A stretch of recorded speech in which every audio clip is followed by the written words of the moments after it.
Yeah, ballots are on there. Got it? Oh, you can put it up. Okay.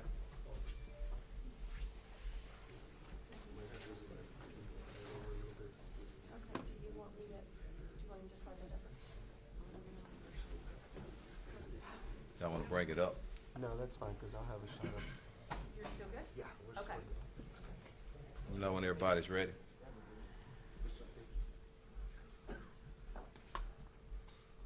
Ready, sir. All ready? Yes, All right. sir. And good morning, everyone. We're here to announce a few things, but before I do that, let me address the most important person here, and that is Nadia Atkins and her father. Thank you for standing with me, and thank you for being here. Also want to announce and mention all of our partners throughout this ordeal. Harris County Precinct 4, of course, Constable Mark Herman, thank you for being here. Fort Bend Sheriff's Office, Fort Bend Sheriff Eric Fagan and Chief Matty Provost. Also want a special thanks to Fort Bend County District Attorney's Office, Dr. Peter Stroud, Houston Forensic Science Center. Also, thanks to Lamar Consolidated School District Police Department, our Harris County District Attorney's Office, and today we have Assistant Prosecutor Alicia Harvey, First Assistant David Mitchum, Special Crimes Bureau Chief Ruben Perez.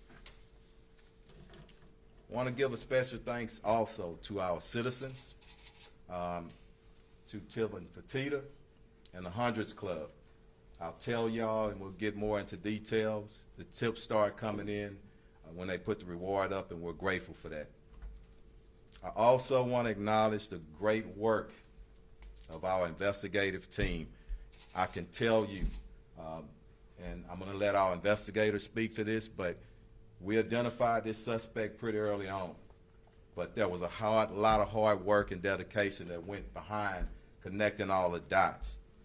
So our team from our Homicide Special Investigative Unit and all the detectives involved, Assistant Chief Belinda Noe for her leadership, and also Commander Kevin Deese, the Commander of Homicide, specifically with the case, Sergeants Jerry Young and Gary Rogers, and Detective Eric Rosso,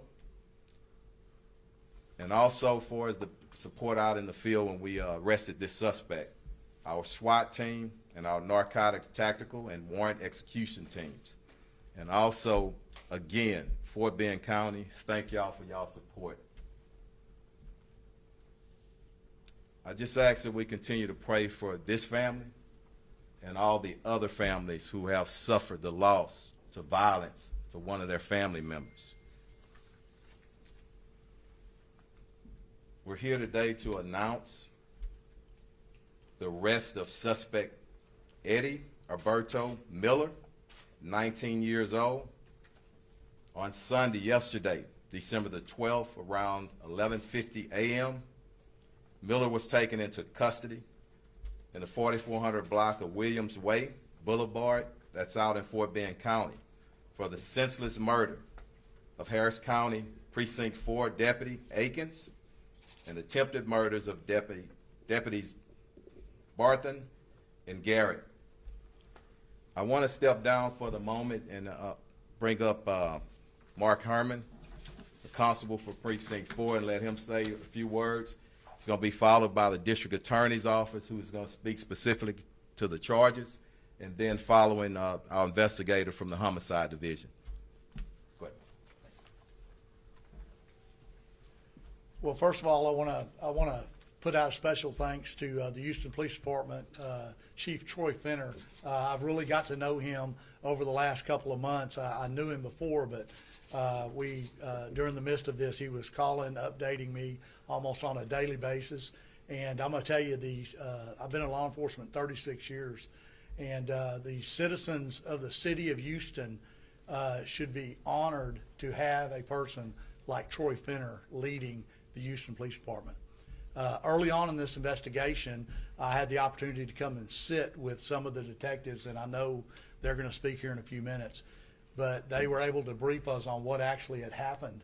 And when my chief and I left the building, it was like a huge puzzle. And I said, I don't know that these guys could ever get it together and put it together. And here we are 2 months later. It's put together. And I am just amazed at the work they have done. And really, I know it seems like a long time, but it's been a short time for the obstacles they were up against. I want to thank the Harris County District Attorney's Office. Kim Ogg called me very early, first couple of days during this. She assured me that her office would vigorously pursue charges on the suspect once he was found to be. And Chief Bradford has been in contact with me almost on a daily basis, keeping me abreast. And last but not least, I want to thank the family.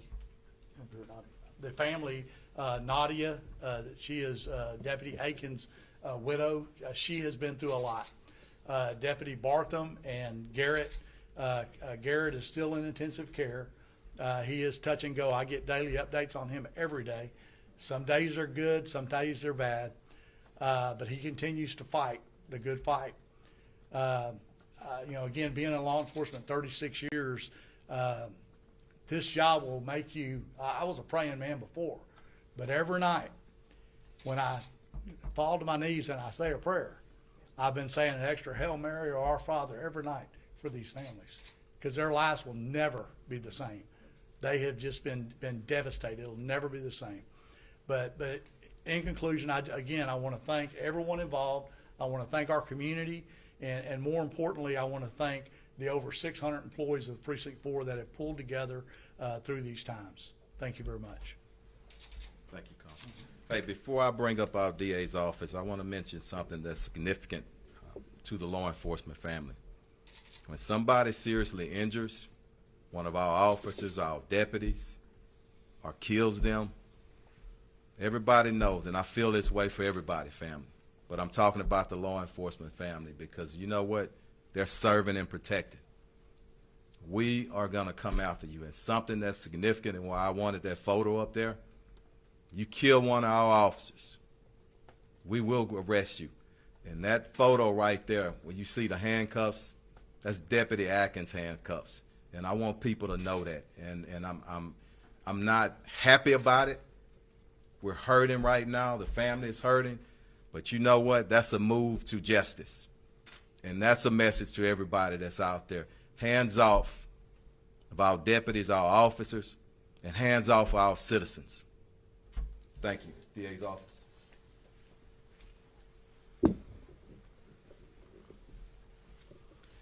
This afternoon, a hearing officer has found probable cause sufficient to sustain charges against Eddie Miller for the capital murder of Deputy Atkins, for the attempted capital murder of Deputy Garrett, and for the aggravated assault on a peace officer of Deputy Bartham. Thank you very much. Good. Okay. We're going to open it up for questions now. Okay. I'm sorry. Bring my investigators up, and this is most important. Sorry about that. I'm getting ahead of myself. Come on up. Because in my administration, I want the people who are on the front line doing the work.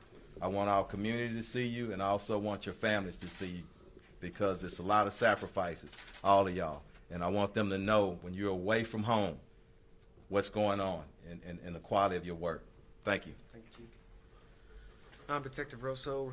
I'm with Homicide SIU Division, accompanied with my supervisors, Sergeant Young and Sergeant Rogers. Just going to piggyback off some of what the Chief and the Constable and the DA's office have already stated. Stemming back from an incident that occurred on October 16, 2021 at 4477 North Freeway at approximately 2:12 in the morning. This location is the 45 North Day Sports Bar.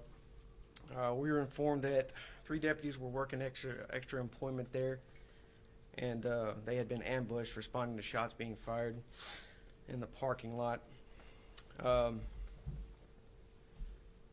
Upon arrival and beginning the investigation, we were able to procure some surveillance footage from the sports bar, and we observed a group of males involved in the incident. Through the cooperation with the sports bar, we were able to procure the surveillance footage. I'm sorry, I said that already. They also gave us a layout of the interior, as well as financial transactions made from the night of the incident.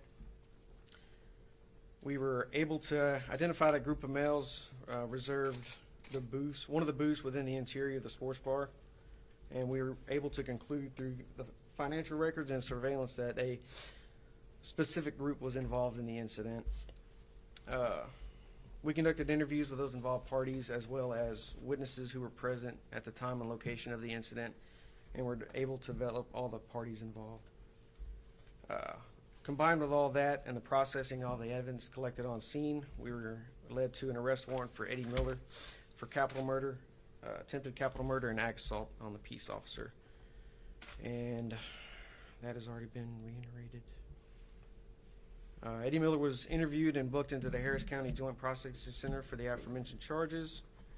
At this time, the investigation is still active and ongoing, and anyone with additional information is encouraged to contact HPD Homicide Division at 713-308-3600 or Houston Crime Stoppers at 713-222-TIPS. That's all I have. Thank you. Hey, again, great work. Also want to acknowledge our union for being here today and support. Thank y'all. We can open up for questions now.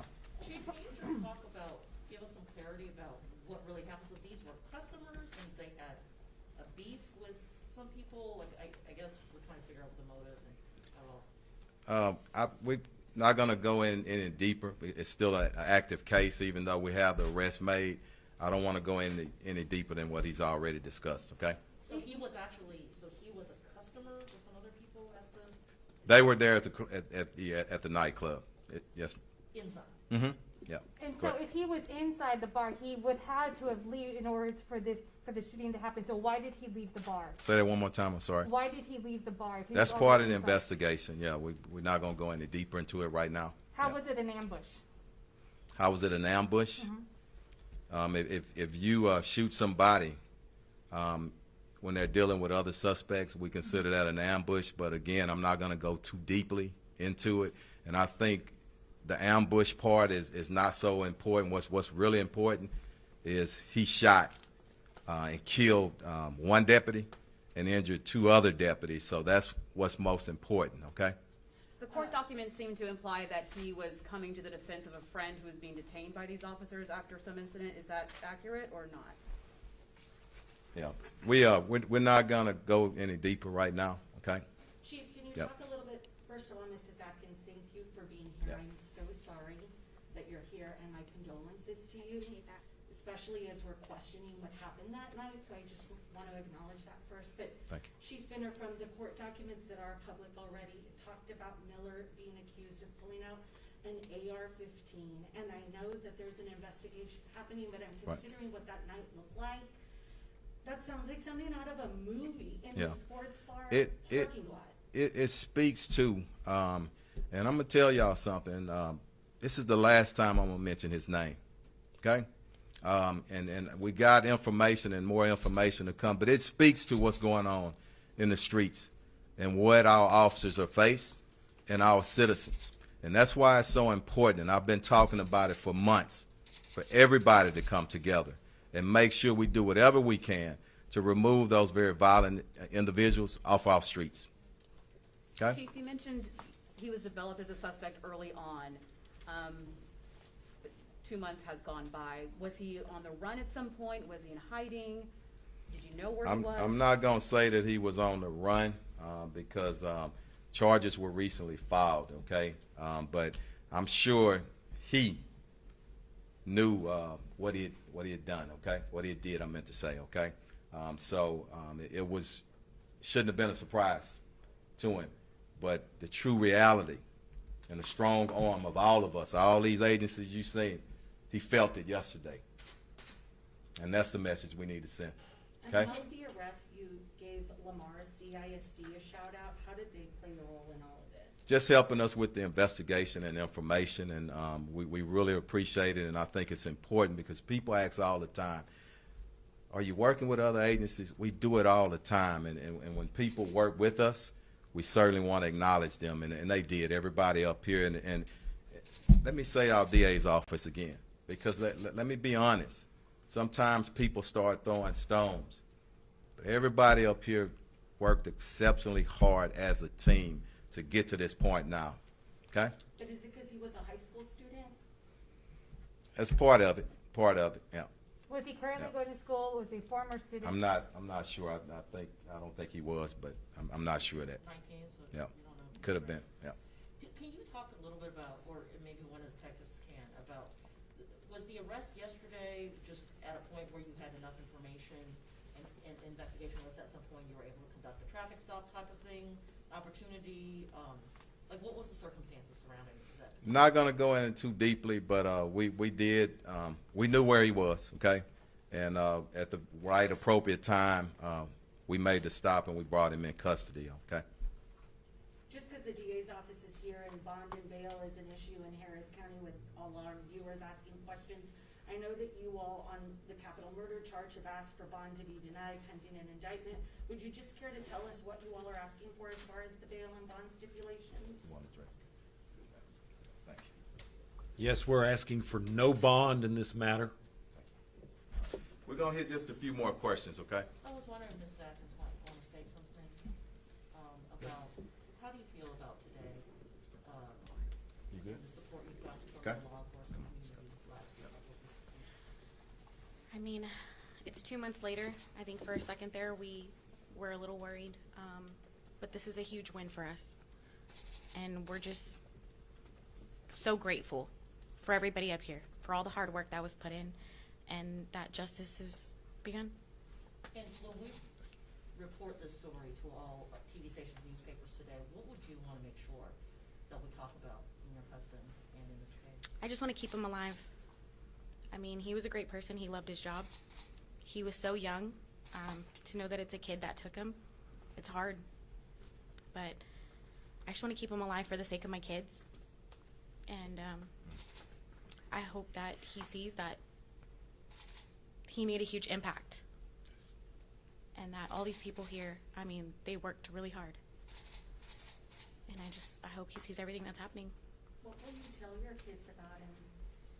That he loved them and that he would do anything for them. That he went out serving. And like I said before, I mean, the fact that we had planned to go to Disney the day after says how much he loved his kids and what he wanted to do with my daughter and how much he wanted to spend time with them. So he worked a lot. He did. He worked a lot. But it was so that we could do little things like that with my kids. So You mean the extra jobs and Yeah. things? Okay. Thank y'all. And does $75,000 Crime Stoppers reward, will that be paid out or? you- That's something that Crime Stoppers handles through their own procedures, and I don't know at this point, but tips did come in, and they handle that on the back end. But if somebody gave a tip that was instrumental in this arrest, we support that reward. So. And to the people Yep. who called in the tips, I mean, clearly, We appreciate it, and this is going to be final statement, but I want to thank you again. You're a strong woman, and let me tell you, when we go through these tough times, when you deal with strong families who are spiritual, it makes it that much easier. And I want to thank you, and Dad, thank you for being here. Thank you. Chief Finner, And I also, forgive me, I didn't, Sheriff, can you enlighten us on anything that Fort Wayne County did relating to this investigation? Go ahead. Since he was arrested in Fort Wayne County? We worked alongside with HPD hand in hand. It was a collaboration, like Chief Finner said before. We started working together. We shared information with them, and they came over and they joined in. They shared their information with us. So all of us together put it together to make this arrest, like the chief said. How long has he been on your radar? Since day one. Yeah. Since We're day clear. one. All right. Hey, one more question. Yes, I have ma'am. one more question, and Yeah. it is off topic, but it's Okay. regarding a tip that has come in from a source to KPRC2 Investigates. about the suicide of an HPD officer yesterday. Yeah. Can you address that? We'll address it at a later time, maybe today, maybe tomorrow, but not here. But, yeah, we'll send it out. Question Okay. for this, you say that you identified the suspect very early on, and yet it's been 2 months. It's a very long time to go for an arrest for someone accused of killing a law enforcement officer. So what was the holdup? The holdup is you want to get it right, okay? Was We're there a dealing. specific- Listen to me. Listen, and I'll let you ask your last question. People always want justice like yesterday, okay? And sometimes it don't happen that quick. It's important for us to get it right, and we did whatever we could with the DA's office and everybody around involved. I meant to say to get it right, and that's most important. I don't ever want to take a family on a roller coaster ride. You know, you rush to judgment and then you got to back up, and we're not going to do that. Not in this region. All right. Did it come down to, just waiting for people, witnesses, ballistics? Yeah, we're good. That's much as we're going to discuss. Thank y'all so much, and thank y'all for your patience. Okay. Thank you for your professionalism. Thank you for being here.